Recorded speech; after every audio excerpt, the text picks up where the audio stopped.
Alright, welcome back, you beautiful souls. This is the part 1 to What If Deku was born with a superintelligence quirk and then got a power stone on top of that. And in the last part, some of you may have watched it and are thinking that Izuku's kind of overpowered. Yes, he's overpowered, but he's not OP to the point where nobody can deal with him just yet. The thing with these stones, yes, they give you base ability boosts.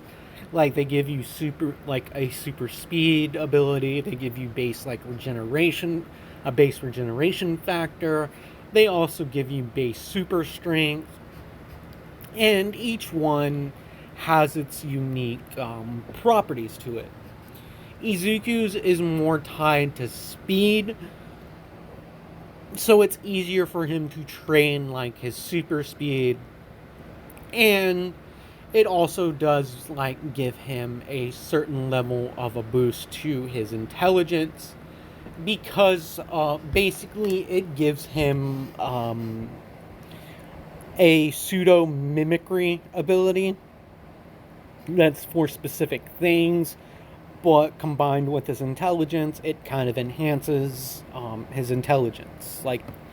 Because they're the best way to describe it. In Aetherius, Natsu Dragneel is the person that suggested a what if, and I've basically fused their idea for a what if with an ongoing one of my super intelligence one, because I have been working on this one for a while, and I've been trying to figure out a way to make mine unique.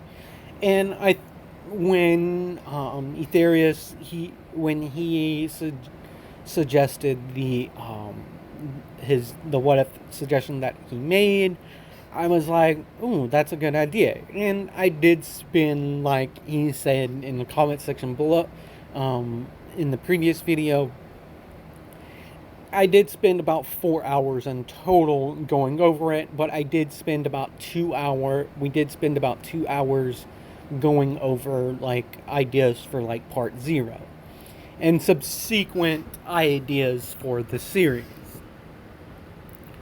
So that being said, where we last left off, All Might had left, and before Melissa can leave, he kind of grabs her, and this is where we're going to start this part.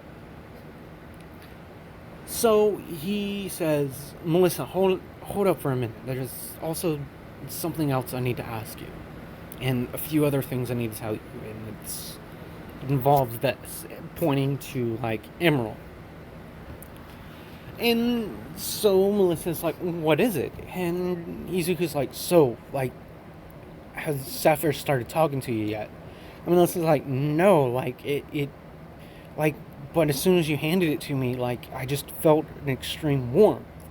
And Izuku's like, interesting. That's kind of how I felt when I picked them up, but I was only getting that feeling from Emerald.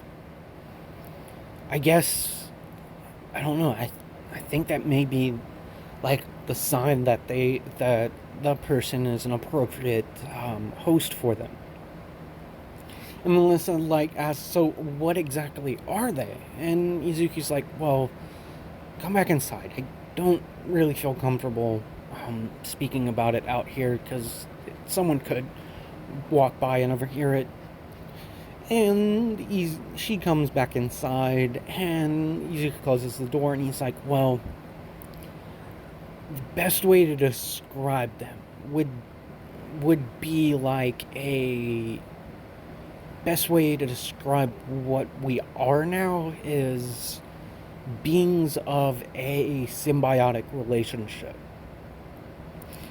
Basically, we share our life, we share life energy for X amount of time, and then they give us superpowers. And Melissa freaks out. She's like, wait, this thing's killing me? And he's like, no, it's not like that. It's hard to explain. And Emerald, he has a hard time explaining it in our language. Like, they're he it I don't know what to call it, what they are, but it Emerald, it basically explained that they come from a world that's a lot different from ours, and the language is a lot more complex than our languages of the world. But that being said, Sapphire, it suits you, and it's you're going to notice some changes over the next month. And Melissa's like, what do you mean? And he's like, well, first off, you're going to get a lot stronger. Don't when you go to grab things for like at least for a while, think like you're picking up a baby. You're not going to like just you're going to be as careful as you would be, like, just pretend like everything in the world is as fragile as a baby, and it should help. Also, you're going to start having similar abilities to mine, but you're going to develop your own unique abilities. And also, what are we? It's I told you I like you as more than a friend, and you said you like me too, and I just I don't know what we are right now. And before Izuku could say another word, Melissa basically walks up to him, putting her hand on his lip, and then proceeds to kiss him again. And she's like, I thought that was kind of obvious with the last one. And Izuku's like, well, I'm concerned about your dad. Like, I don't know if he'll like this, that we date or I get involved with you. And Melissa, like, basically grabs him and hugs him and says, I don't care if my dad doesn't approve. I like you. And you've never, well, you did sort of lie, but you didn't, like, directly lie to me about, like, you being the green streak. And Izuku's like, yeah, I'm sorry if that got you worried when you figured it out. I knew eventually it would happen, and I just wanted to wait a little bit longer before I told you. And I'm really sorry I've worried you. And she says, it's fine, but... And Izuku's like, well, in any case, you should get going and get home. I'm sure Mr. Shield, Mr. David, he's going to be a little bit worried. Especially if you don't show up with All Might. And Melissa then leaves, and Izuku, like, basically is walking back to his lab. And this is when Emerald kind of pipes up very loudly inside of his head, and he's like, so, a few things. One thing that you two should learn very soon. When Sapphire becomes conscious, you two will be able to talk like me and you are talking. And if you, will it, Sapphire could speak to you, and I can speak to Melissa. But only if the current holders of the stone, wills it. You see, I've figured out a way to better explain, like, our symbiosis. It's not that I have certain things that I allow you to use, or you have certain things that you allow us to use. It's more like we become one entity.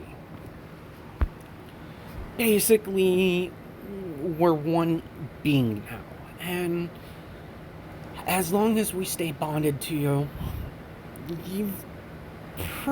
it would take a hell of a lot to actually kill you. They would basically have to destroy us to, like, kill you.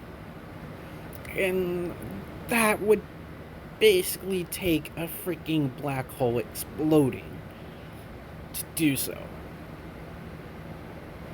Basically, something that can rip the very fabrics of reality is something that could destroy us. So, if something ever arises in the society, you too should be careful about that. And also, so you're no longer going to be doing the vigilante work. And Izuku's like, yeah, I did promise All Might, and I did promise her. And Ronin pipes up, so is these feelings I'm getting from you, is this what love is called? Because I've come across it in your memories before. And there's a particular person, like, I haven't seen her around here. And Izuku's like, oh yeah, that, if you're speaking about my mom, she's with my dad. I've, like, basically gave my dad, like, his dream. Like, they wanted to travel around the world, so I set it up. And the person you've probably noticed me talking to on the phone, it's my mom. And everyone's like, and that brings me to another question. You don't have to be scared of us. We won't, like, read your minds of every thought. We have our own thoughts, and you should have your own. And Izuku's like, wow, really? I thought you knew everything I knew. And Emerald's like, sorta, but only when I'm speaking to you right now. I have access to all that information. But the moment, like, I stop talking to you, and I basically go into hibernation, like, state, and I kind of have my, like, I don't keep that information. We basically forget it, sorta, but it's hard to explain. Like, just give us some time, and we'll figure it out. And so Izuku goes back down to his lab, and you just hear, so, Master Midoriya, or should I add these two to the guest list? And Izuku's like, yes, and no to section 2. And also secret files access, a no to. But don't shoot them if they show up here. And so basically Izuku's house is an essential freaking fortress.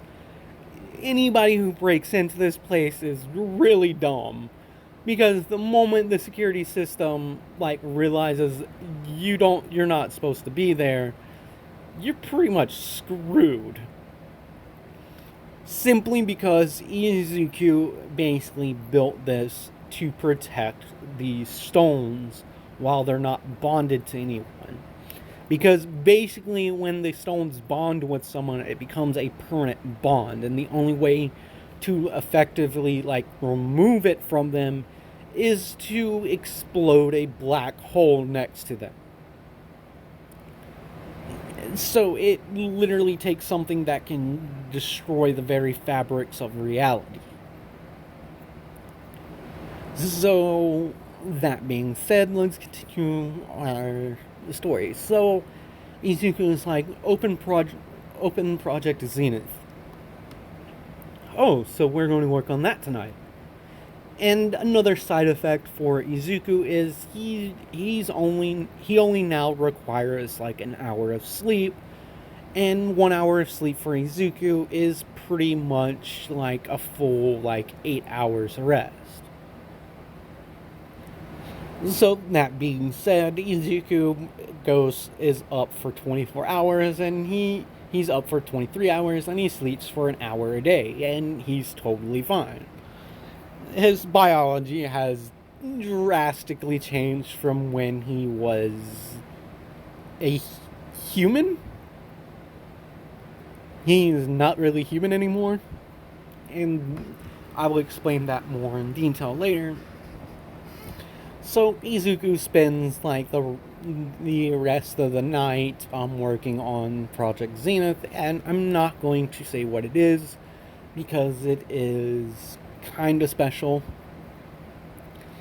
But it is a project that Izuku did have an idea on that he's kind of been working on in secret. So now we get to the next day, and Izuku arrives at the company, and there's a new security guard, and Izuku doesn't have a badge or anything. He just kind of like walks around and does his own thing. And that's because the staff, like, they know who he is, but this guy is new and has never met Deku. And he basically, like, grabs Izuku by the shoulder, and he's like, I'm sorry, young man, like, without a security badge, you can't go in here. You can't come in here. And then Izuku is like, oh, I'm sorry, like, what's your name? And at this point, one of the secretaries comes running up, and she's like, Mr. Midoriya, he didn't mean anything about it. He just started today. And Izuku kind of like laughs. He's like, oh, I wasn't gonna fire him if that's what you were thinking. And the scary god like basically like freaks out, and he's like, I'm sorry, I didn't know. And Izuku's like, it's fine. It's your first day. I know all the employees that work here, and I'm sorry for the confusion, but I'm Izuku Midoriya. And the guy's like, oh, so wait, I thought Mr. Midoriya was older. And Izuku was like, I get that a lot. People assume because, like, a guy that runs a Fortune 500 company, they never think it's a kid. And I do get that a lot. I promise you, I'm more than capable, and I am Izuku Midoriya. And then he turns to the secretary, and he's like, can you ask Mr. Shield to meet me in Lab Alpha? And she's like, yes, sir. It'll get done, sir. But, sir, it may be several hours before he can get there. And he goes, why? What's up? And she's like, well, we have the meeting with that transportation company. And then he also has a meeting with some guy named Nezu about adopting some of our medical equipment for a school. And Izuku's like, Nezu, that sounds familiar, but okay, well, tell him that just deal with this work. This is kind of a personal thing, and something I want to ask him in person. And I'm going to be working in Lab Alpha today by myself, so it will be private enough. And she's like, yes, sir. I will pass the message on to him. And so Izuku, he makes his way to Lab Alpha. He's basically shaking people's hand and like telling them, like, good work, guys. Profits are up, and we're doing good work for the world. Keep up the good job. Basically, he's the kind of boss that everyone would want. But that being said, they do know that Izuku can be brutal. Because there was one time that somebody got drunk and puked on him, and he just fired them on the spot and basically told them they had 24 hours to vacate their office. So they know that when it's business, he's all about that business. But they know that if this happened in a casual state, that he probably would have just been like, okay, man, you need to take some time and get off. But this dude was basically at a company event, and oh boy, he really ringed into the dude.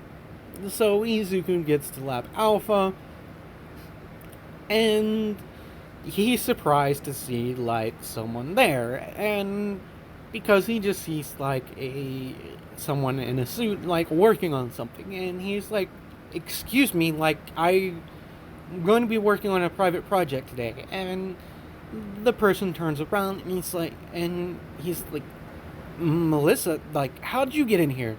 this is only supposed to be available, and Izuku's like, oh, crap. He basically forgot to, like, make sure the system didn't give her security clearance to certain things. And he's like, oh, whatever. What's done's done. And Melissa's like, so, what are you doing here today? And Izuku's like, well, I've been trying to figure out, like, a way to create better support items, or stuff that's more streamlined for a couple of heroes. And I was approached by some pros, like, in private, to work on this. And this is why I kind of, like, moved everyone, today, to a different lab. And Melissa's like, and you didn't bother to tell me? You know I can help you out with this. And you're not so good with engineering, remember? And Izuku's like, yeah, mechanical stuff's not really my forte, but, well, this is actually pretty good. And Melissa's like, what? And Izuku's like, never mind, it'll make sense in a few hours. So Izuku and Melissa get to work creating these support items that a couple of heroes did ask for. And it's not like pro heroes like All Might or something. It's heroes like Recovery Girl, like medical professionals, or heroes that are known for like medical stuff or medical reliefs. Like basically helping like with new ointments and types of bandages and stuff like that.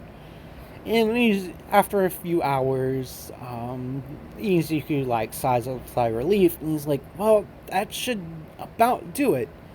I guess we just need to get it tested before we hand it over to the pro."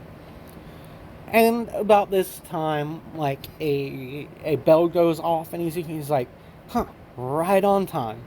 And Melissa's like, "What?" And Izuku's like, "Well, don't freak out, but I kind of asked your dad to meet me here to discuss some things." And Melissa's like, "Why would you want to talk to my dad?" And Izuku basically turns to her and like, "You should know what I'm going to be talking to him about."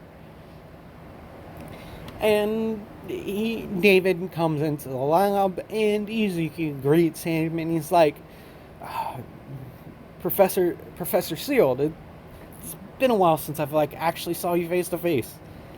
And he looks over and he's like, "Huh, I guess you two really do hang out with each other a lot. Kind of makes me think something's going on." And Izuku kind of like quiets up, and he's like, and David Shield is like, "Wait." And he's looking over at his daughter, and she's blushing, and he's like, "What's going on between you two?" And Izuku's like, "Well, this is why I wanted to ask you here, and I wasn't expecting Melissa to be here, but I wanted to ask you you didn't, if you had any problems with me seeing your daughter." And David's like, "I have no problems with you seeing my daughter. Like, you two are friends, and friends are gonna hang out." And Izuku's like, "That's not what I meant. I mean, in a romantic way. I basically want to date your daughter, sir." And Izuku's bowing, and David kind of like quickly pulls him up, and he's like, "Mr. Midoriya, like, you don't have to do that, like, especially here." And Izuku's like, "Professor Shield, how many times I have to tell you, don't call me Midoriya.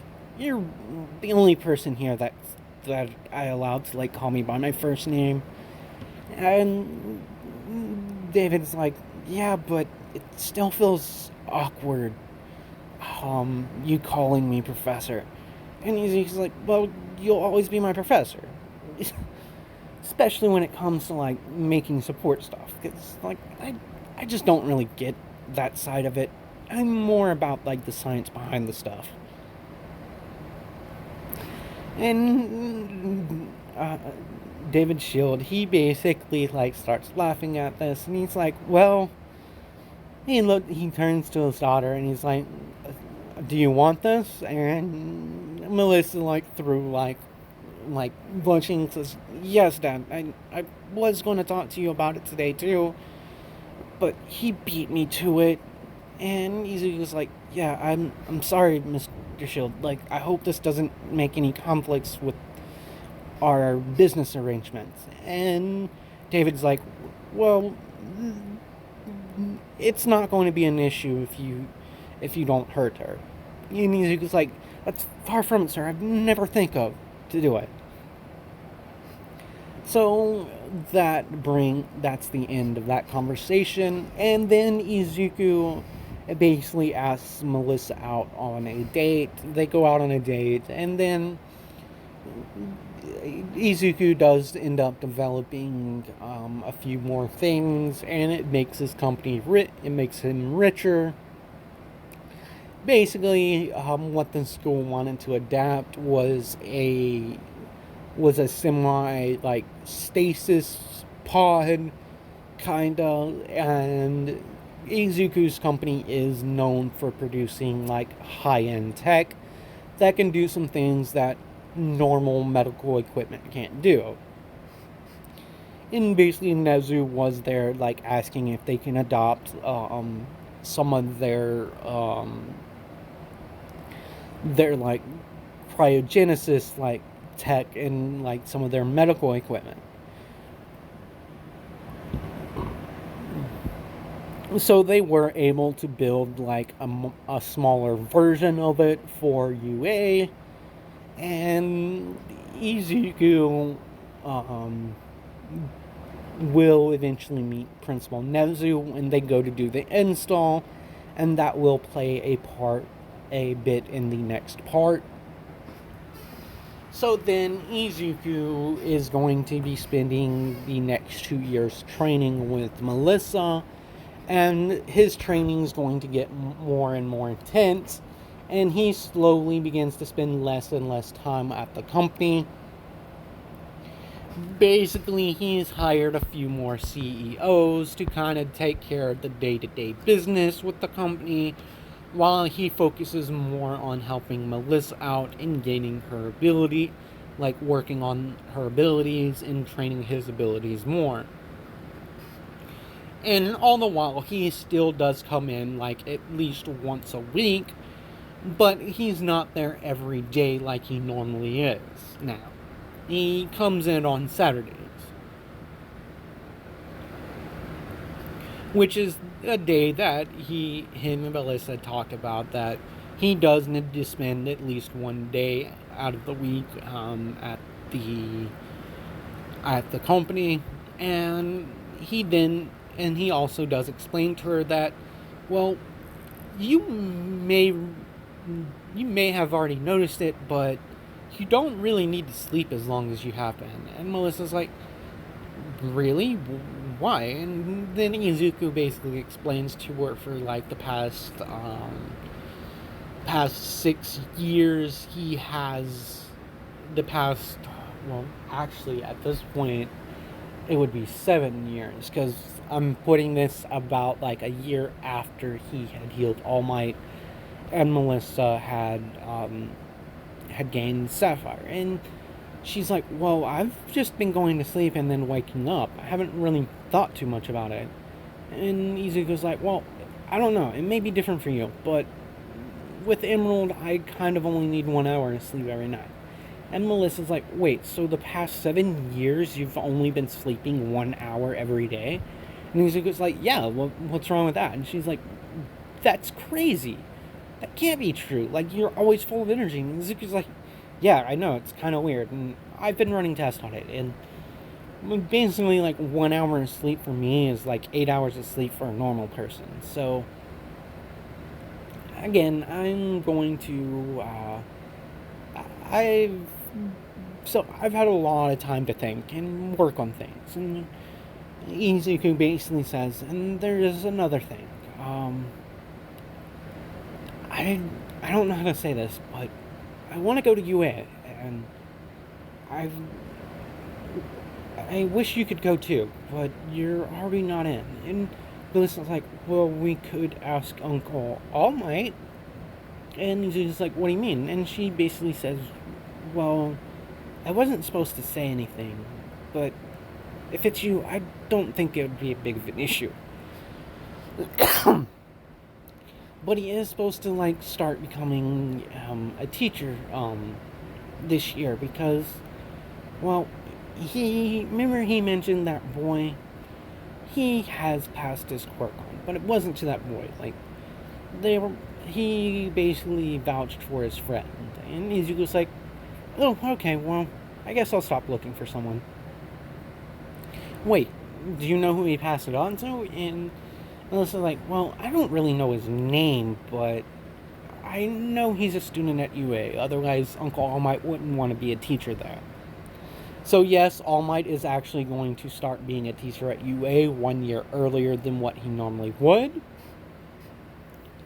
And I know this progresses the story in a weird way, but this is more of a this would be more of a part 0.5, but am incorporating information from part 1 and the rest of part 0.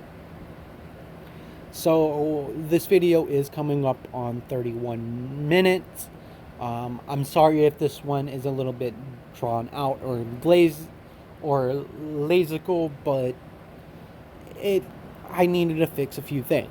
And if for those of you who haven't noticed, David Shield does work for Izuku's company. And his mom initially didn't want him to be the face of the company, so he did hire David to kind of fill that out. But then some things happened, and he kind of had to step into the limelight a little bit. Basically, really coming up with a name, otherwise he wouldn't be able to do it. So he just decided to call it Midoriya Industries, or Midoriya Medical Tech. And so MMT is like the logo for his company. And those who know what the actual company's name is will recognize who Izuku is just by his last name. That being said, everything they put out, all their letterheads and everything, besides official contracts that are signed, which already have an NDSA clause in them about other stuff, will always say MMT on it, standing for Midoriya Medical Tech. So that being said, I'm going to end this video here. Thank you guys again for the 500 subs. Like, comment, and subscribe if you haven't already done so, you beautiful souls. And I will see you in the next video.